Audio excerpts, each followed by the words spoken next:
চলে রাতলে স্বপ্ন দেখে মন, এ যেন স্বপ্ন স্বপ্ন খেলা। সারা বেলা স্বপ্ন নদীতে ভেসে যায়, ফ্যামিলি ফ্যান্টাসি ভেলা।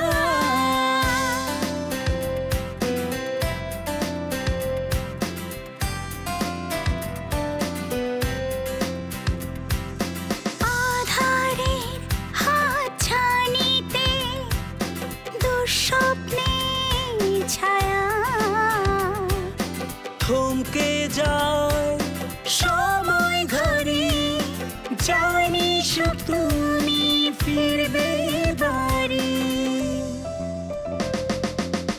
কাটে রাত কাটে দিন, নতুন রঙে মন রঙিন, ভালোবাসার অনিমেষ হাত ছানিতে স্বপ্নে বিভোর। Family fantasy, family fantasy, family fantasy.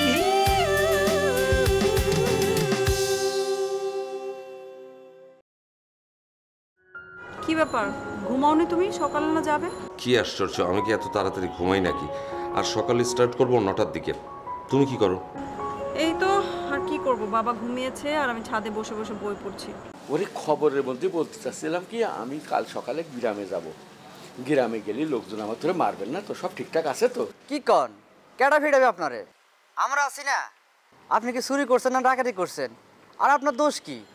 আর হয়তো সব টাকা দিয়েই দিছে। কি হচ্ছে বাবা? বাবা কি হয়েছে? অনন্যা কি হয়েছে বাবা? হয়েছে কি? ফোন কে ফোন দিয়েছে? হ্যাঁ, তোর মা। মা কি হয়েছে? কি বলছো তুমি? কি দেখি তো ফোনটা ধরো ভাই। বাবা কেটে দিয়েছে। কি হলো বাবা? বাবা বাবা কি হয়েছে?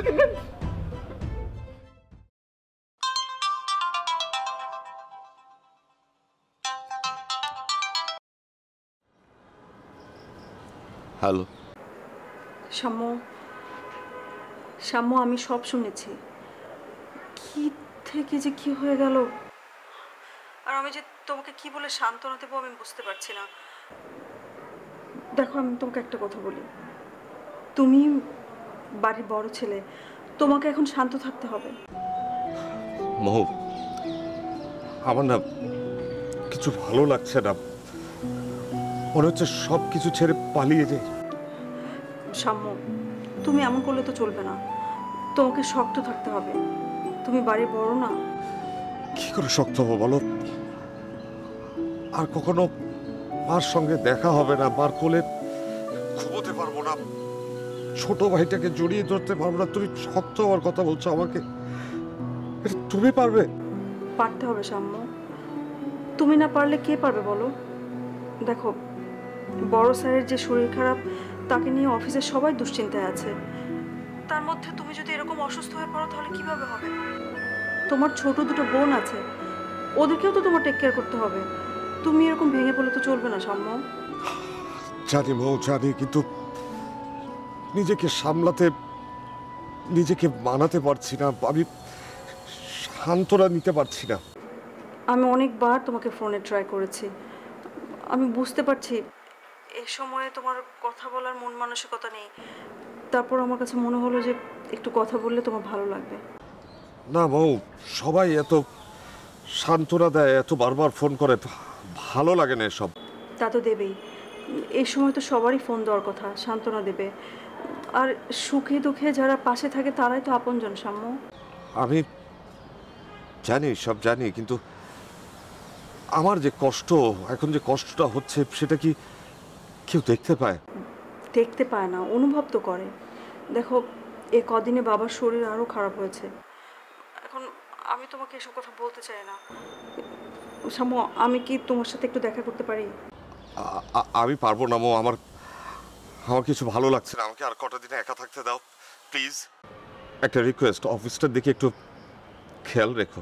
হ্যাঁ, আমি বুঝতে পারছি তোমার মনের অবস্থা, কিন্তু আসলে আমার তোমার সাথে দেখা করাটা খুব জরুরি। আমার কিছু কথা না বললেই নয়। আমি মৌ, এখন প্লিজ প্লিজ, আমি এখন কিছু বুঝতে চাই না, আমাকে একটু একা থাকতে দাও। আমি বুঝতে পারছি শাম্মু, আমি হয়তো তোমাকে কিভাবে যে বলবো আমি বুঝতে পারছি না। আমি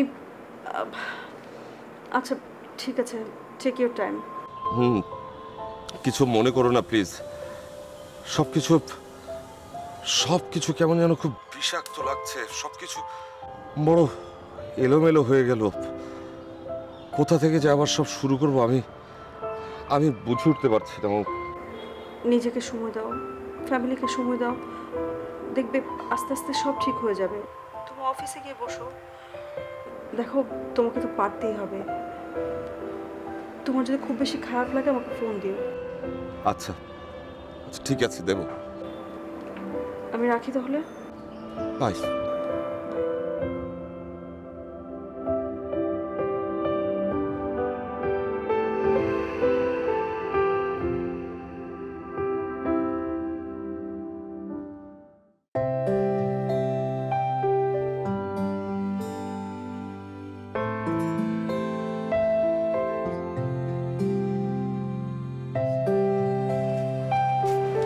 আসসালামু আলাইকুম মামা। মামা, হায়াত মত আল্লাহর হাতে মামা, সব কিছু উপর আল্লাহর থেকে হয়।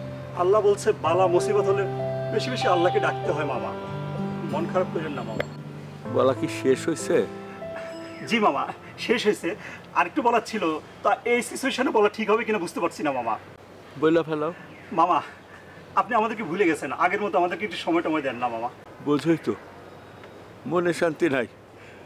আগে তোমাদের সাথে গপ্প গুজব করতাম, এখন ভাল লাগে না, কোনো কিছুই ভাল লাগে না, খুবই অশান্তিতে আছি। মামা, আমার চাকরিটা দিবেন কইছিলেন, বড় কষ্টে আছি জানি মামা। এই মুহূর্তে বলা ঠিক না, তবু একটু আপনার স্মরণ করাই দিছি মামা। আছে কিন্তু তোমার নিয়ে যেটা ভাবছিলাম সেটা আর হবে না। দেখা যাক তোমার একটা কিছু করা যায় নাকি। বলেন কি মামা, তাইলে আমার চাকরি হবে না? এত কর্জ করে ধার কর্জ করে টাকাগুলো আনলাম। ই আল্লাহ, আমি কার কাছে বিচার দিব আল্লাহ? আমার চাকরি। এই কেন মুশকিলে পড়া গেছে? টাকা কি তুমি আবারও দিছিলা? না মামা, ওই রিঙ্কুরে দিছিলাম। এই তো সর্বনাশ হয়েছে, তুমি টাকা দিছো রিঙ্কুরে। রিঙ্কু টাকাটা নিয়ে কি করছে দেখো, খোঁজ নিয়ে দেখো সে টাকাগুলো কি করলো। মামা, রিঙ্কু কইছে আপনি নাকি চাকরিটা ঠিক করে দিবেন, কিন্তু আপনার এত বড় একটা দুর্ঘটনা এই মুহূর্তে কতটা আমি কেমনে কই মামা? দেখো, আমাদের এসব কথা একদম ভালো লাগে না। তোমার একটা চাকরির ব্যবস্থা আমি যেমনে পারি করে দেবো, যতই মন খারাপ থাকবো এক ব্যবস্থা করুক, কিন্তু আপাতত কিছু বললো না। আর কোনো টাকা পয়সা লাগবে না, তোমার চাকরি একটা ব্যবস্থা করুক আমি। মামা, সব কিছু আপনার দয়া মামা। মামা, মন চাচ্ছে আপনার পায়ে ধরে একটু সালাম করি। মামা, একটু পায়ে ধরে একটু সালাম করি। বাবা রে, সালাম করা লাগবো না, আমি এক ব্যবস্থা করুমি। আমার মনটা ভালো না, আমার একা ছেড়ে দে, আমার একা থাকতে দে বাবা। যা বাবা যা। জি মামা, মামা একটু দূরে দূরে থাকি। বললাম তো আমি, তুমি যাও না, আমার একা থাকতে দাও, আল্লাহর রাস্তায় একা থাকতে দাও, যাও না যাও না। মামা, মামা, হয়াত মত আল্লাহ হাতে মামা। আমি তো ছোট মানুষ, কথা বেশি বললে তো বলবেন যে আমি 2 লাইন বেশি বুঝি মামা। মামা, একটা কথাই বলি মামা আপনারে, মামা এই বালা মুসিবতের সময় সবচেয়ে বড় আল্লাহকে ডাকতে হবে মামা। কিন্তু আমার একটা অভিজ্ঞতা মামা, এই বয়সে করোনার সময় মামা বেশি করে, বিশেষ করে রৌদ্রের মধ্যে ভিটামিন ডি শরীরে লাগাইতে হবে এবং প্রচুর লেবু খাইতে হবে। কিন্তু আমার কথা কেউ শুনে না। যখন এই কথাগুলো বলি তখনই বলে যে আমি নাকি বেশি কথা বলি। মামা, বয়সে আপনার ছোট হইতে পারি মামা, কিন্তু 6 বছর এই লাইনে মামা অনেক ঘুরছি, বিদেশ থেকে ফেরত আসছি, বিদেশের অভিজ্ঞতা আছে মামা। এই বালা মুসিবতের সময় সব সময় নিজেও একটু সতর্ক থাকতে হবে, আল্লাহকে একটু ডাকতে হবে। আর একটা জিনিস মামা আমি খেয়াল করছি, এই রাস্তাঘাটে আমি অনেক ঘুরছি মামা, আমি খেয়াল করছি একটা রিক্সাওয়ালা কন, ওই কন, গরিব কন, কাউরে কিন্তু বালা মুসিবত বা এই করোনা ধরে না, শুধু ধরে মামা বড় মানুষকে, বয়স্ক মানুষকে। আমি কেমনে আপনার সামনে এই কথাগুলো বলি, আপনি তো করবেন যে আমি একটু বেয়াদব। যাই হোক মামা, আল্লাহ আপনার বেদার আল্লাহ।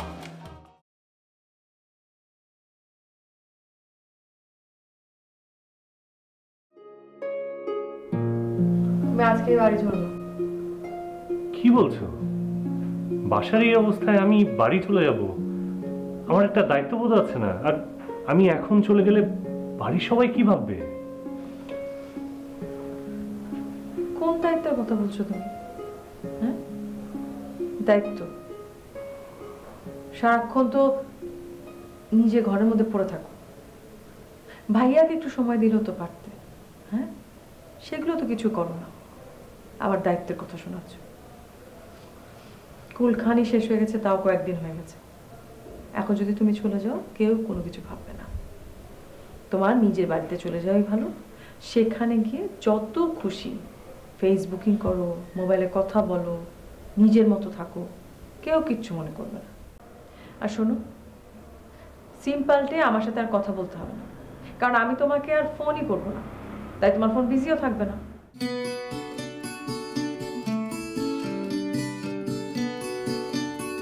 অনন্যা, দেখো, প্রত্যেকটা মানুষের কিছু বিষয় থাকে যেটা সবার সাথে শেয়ার করা যায় না। আর তুমি এমন টাইপের একজন মানুষ যে তোমাকে আমি কোনো কিছু বুঝিয়ে বলবো, তুমি যে সেটা সহজভাবে নেবে, সেটাও তো আমার মনে হয় না। তুমি আমার উপর বিশ্বাস রাখো, আমি কোনো অপরাধ করছি না। মানলাম তুমি কোনো অপরাধ করছো না, কিন্তু কিছু তো একটা গোপন করছো। হ্যাঁ, তুমি কি এমন করছো যেটা নিজের স্ত্রীর সাথে শেয়ার করা যায় না? নিজের স্ত্রীর সাথে শেয়ার করা যায়, কিন্তু আমি এই জিনিসটা তোমাকে যদি ভালোভাবে বুঝিয়েও বলি, তুমি সেটা তো ঠিকভাবে নেবে না। তুমি আর একটু ম্যাচিউরড হলে না হয় আমি সবকিছু খুলে বলতাম। ও, তার মানে তুমি বলতে চাচ্ছ আমি ম্যাচিউর না? তো ভালো, যে ম্যাচিউর তার কাছে যাও, নিশ্চয়ই তার সাথেই শেয়ার করো তুমি। দেখো, ম্যাচিউরড বলতে আমি বুঝিয়েছি যে কোনো জিনিস আমি তোমাকে যদি বলি সেটা ঠিকভাবে যা মিনিং সেই হিসেবে ধরতে। তুমি তো তা ধরবে না, তুমি ধরবে উল্টা দিকে। তোমার মনে সব সময় সন্দেহ বাসা বেঁধে থাকে। হ্যাঁ, বাসা বাঁধে তো। সন্দেহ কেন বাঁধে জানো? কারণ তোমার আচরণের কারণে। তুমি এমন আচরণ করো তাতে আমি তোমার উপর সন্দেহ করতে বাধ্য। তুমি বলো, তুমি অস্বাভাবিক আচরণ করো না? তোমার স্ত্রী থাকা সত্ত্বেও তুমি আরেকজনের সাথে ফোনে কথা বলো, তার সাথে আবার লুকিয়ে লুকিয়ে দেখা করো, তাহলে আমি কি বলবো? ভাইয়া, বাবা না তোমাকে ডাকছে।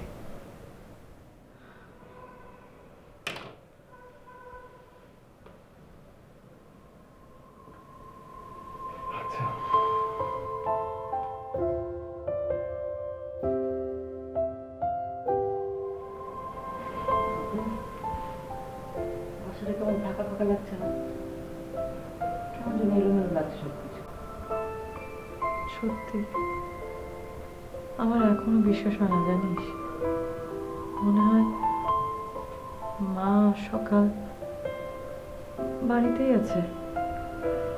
সকালে এই বোধহয় আমার কাছে এসে বলবে, আপু 500 টাকা দাও তো, আমার ওটায় তেল ভরতে হবে। আচ্ছা আপু, ইরাজ ভাইকে তুমি আরো কয়েকদিনের জন্য আমাদের বাসায় রেখে দাও না। ওনাকে খামোখা কেন তাড়িয়ে দিচ্ছ? উনি থাকলে বাসাটা একটু ভরা ভরা লাগে। ও থাকা না থাকা একই কথা। ও কি তোদের কাউকে কোনো সময় দেয়? সারাক্ষণ নিজেকে নিয়ে পড়ে থাকে, ঘরের মধ্যে একা একা থাকে, ফেসবুকিং করে, ফোনে কথা বলে। আর তাছাড়া কোনো ভদ্রলোক শ্বশুর বাড়িতে এতদিন থাকে? আপু, ভাইয়া তো একদম আমাদের আপন ভাইয়ের মতো, আর বাবাও তো ওনাকে নিজের ছেলের মতন ভালোবাসে, তাই না? বাবা দেখে ছেলের মতো দেখলে কি হবে? আমার তো মনে হয় না সেই আমাদেরকে আপন করে নিতে পেরেছে। কোনো কিছু ঠিকঠাক মতো করে না, তার একটা আচরণ আমার মন মতো হয় না, যা ইচ্ছা তাই। পৃথিবীতে সবাই তো সবাইকে খুশি করে চলতে পারে না, তাই না? একটু ব্যালেন্স করতেই হবে। সবাই তোমার মতো অত ইমোশনাল না, একটু প্র্যাকটিক্যাল আছে। তোর মনে হয় তোর ভাইয়া প্র্যাকটিক্যাল? হ্যাঁ, আর সবাইকে ম্যানেজ করে চলার কথা তো বলা হয়নি। অন্তত আমাকে তো বুঝতে হবে, আর তার ইমোশনগুলো আমাকে তো বোঝাতে হবে। সবসময় নিজের মধ্যে থাকে।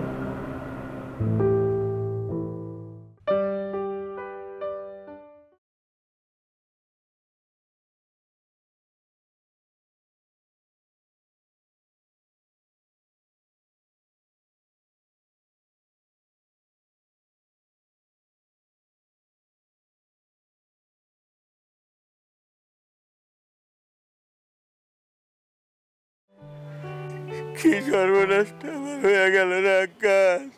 সব আমার দোষ, আমি পাপি বান্দা, আমার লেগে সব ঘটনা ঘটলো। আল্লাহ, আমার অপরাধে তুমি আমার ঠাটা ফেলাই আমার থাক, কিন্তু আমার নির্দোষ বুঝি আর বাইকটারে কেন এই সাজা দিলা? শান্ত হন ভাইজান, এত ধৈর্য হইলে চলবো না ভাইজান। একটু শান্ত হন, একটু শক্ত হন। কোন শক্ত হইতে হইব না আপনার? কি করে বোনটারে বুঝ দিব আমি? আমি কেমনে বুঝ দিব? তুই তো জানোস বুঝি কেন গ্রামে গেছিল।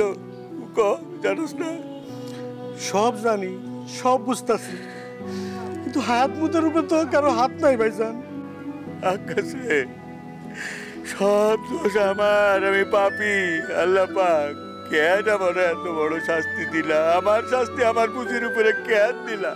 আমি পাপি বান্দা, আমার ঠান্ডা বেলায় আমার তা, আমি কোনো কমপ্লেন করতাম না।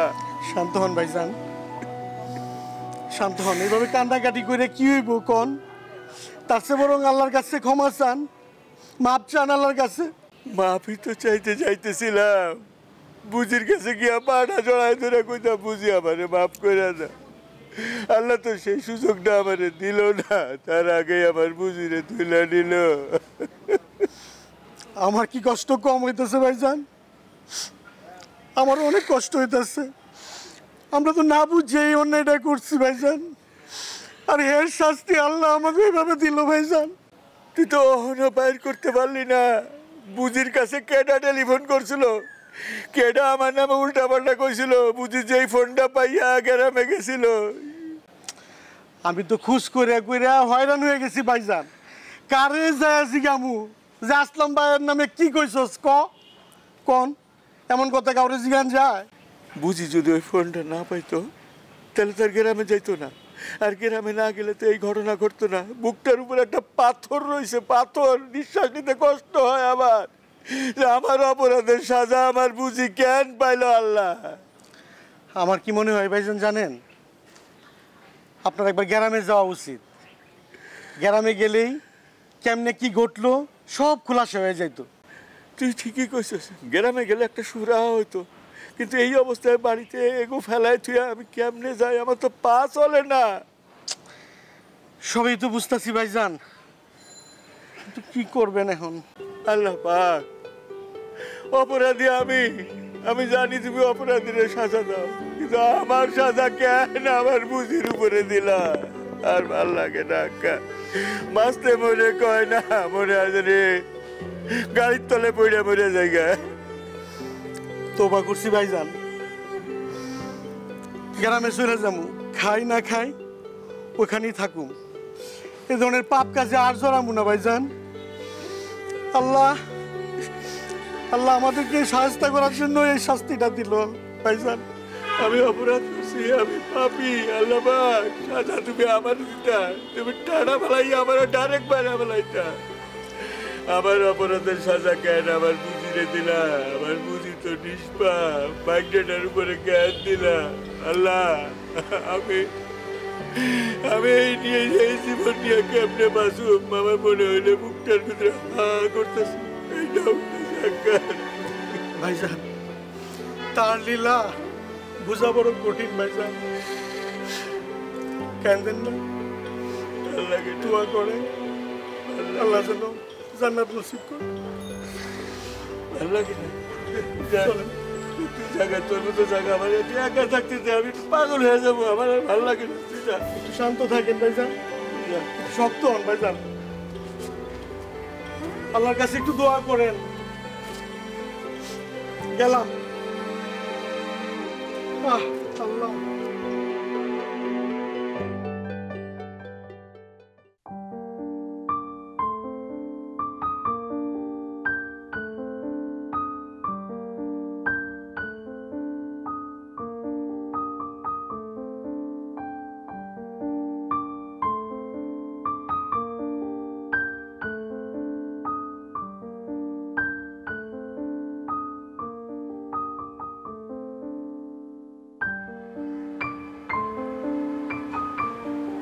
কেমন আছো তুমি? ভালো। তুমি কেমন আছো? এরকম শুকিয়ে গেছো কেন তুমি? চেহারার অবস্থা দেখেছো? আছি তো। কেন, কি মনে হচ্ছে তোমার? আয়নায় তুমি নিজেকে দেখো না? আর তুমি যদি এরকম করে অসুস্থ হয়ে পড়ো তাহলে সবাইকে আর কেমন করে দেখবে? চেহারা দিয়ে আর কি হবে বলো? মনের চেহারা কি দেখা যায় বলো? হঠাৎ কি এমন জরুরি কাজ যে খবর দিলে?